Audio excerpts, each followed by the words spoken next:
What is up? Welcome to another edition of SacTown Movie Buffs. Once again, I'm Kierre. My counterpart Jason won't be joining us today. I'm actually going to be reviewing a new film that I actually saw in the theaters, which was Nobody.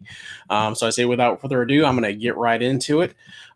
So Nobody, I saw that in theaters over the weekend, and it stars Bob Odenkirk. If you don't know who he is, big time star from Breaking Bad, as well as Better Call Saul. Really good actor, very funny and hilarious. Nobody is kind of a difficult film to describe. It basically starts off with Bob's character. He's basically a family man. He has a wife, couple of kids. He goes to work every day. Every day is kind of the same routine, drinks coffee, goes to work, uses a Metro card to, either get into his building or take the bus. Comes home, every garbage day, he's always late to the garbage man and that kind of stuff. And so it's just kind of a routine. So the film kind of begins with him just kind of in a basic routine. And then at, some point in time, his home is actually broken into in the middle of the night. And he basically confronts the robbers. His oldest son basically grabs one of the robbers and has him pinned down while the other female robber is basically pointing a gun at his son.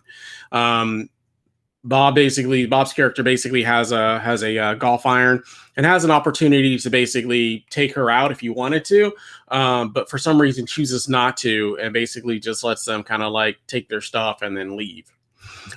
Which kind of creates a series of events, and without getting in too much spoilers, basically Bob has a very secretive past. His character has a very secretive past, if you will. So he basically has a lot of a particular set of skills, if you think of it from that standpoint, that are basically triggered from that robbery. So in a nutshell, he's kind of like a light version of like John Wick.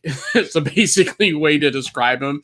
He's somebody who's had a really, really dark past, and has basically been on the straight and narrow as a family man, which he did by choice. But something about this home invasion basically triggers him to basically, I guess, activate some of those particular sets of skills that he has.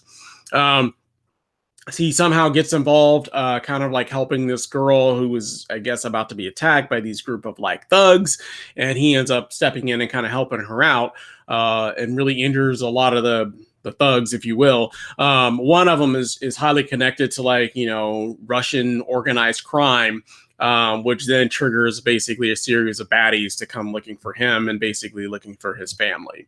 And that's kind of the nutshell of the film. So it's definitely an action movie, one that, I personally definitely enjoyed. It doesn't, take itself too seriously. I mean, there are definitely some plot holes in my opinion. There's a few things that I had some small issues with, but overall I enjoyed it. I thought it was a fun film. Like I said, it's not as good as like a John Wick in that sense, but I do like that he's kind of he's not one of those guys that basically once he becomes activated like Taken or something of that nature, where he's kind of like this untouchable force, because he still can get beat up and hurt and that kind of stuff. So he's definitely kind of a flawed superhero or crime fighter in that regard. But I enjoyed it. I thought it was a really fun, interesting film.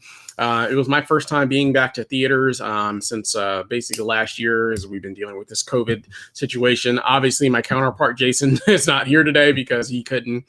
He didn't make it to the theater in time. But I figured since this movie just came out and it's one of the first movies that came out since theater started reopening here in California, I would go ahead and see it.